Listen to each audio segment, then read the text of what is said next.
মোশাররফ করিম ভাই একজন শক্তিমান অভিনেতা, আমার অত্যন্ত প্রিয় অভিনেতা।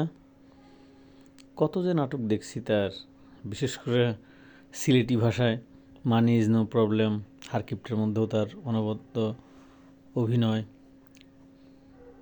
তারপরে যমজ 14তম মনে হয় পর্ব এই পর্যন্ত হয়েছে, 14টাই দেখছি আর কি।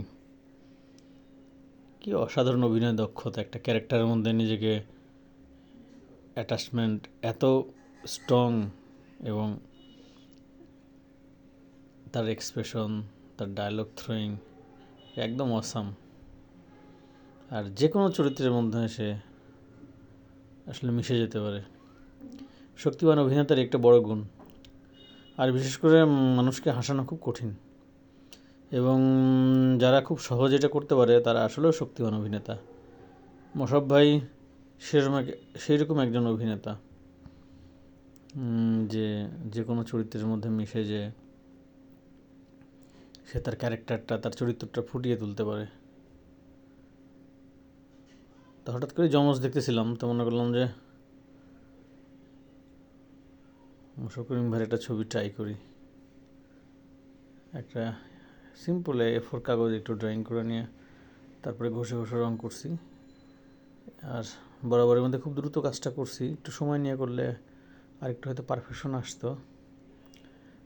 জাস্ট প্র্যাকটিস করার জন্যই মূলত করা আসলে। আর মাঝে মধ্যে কিছু ক্যারেক্টার থাকে যেগুলো নিয়ে একটু কাজ করি, এই উদ্দেশ্যেই ড্রয়িংটা করা। অনেকদিন থেকে ইচ্ছা ছিল যে মোশাররফ করিম ভাইয়ের একটা ড্রয়িং করব, সময় অভাবে আর করতে পারিনি। তো আজকে মনে হলো যে একটু মোশাররফ করিম ভাইয়ের একটু ড্রয়িং করি।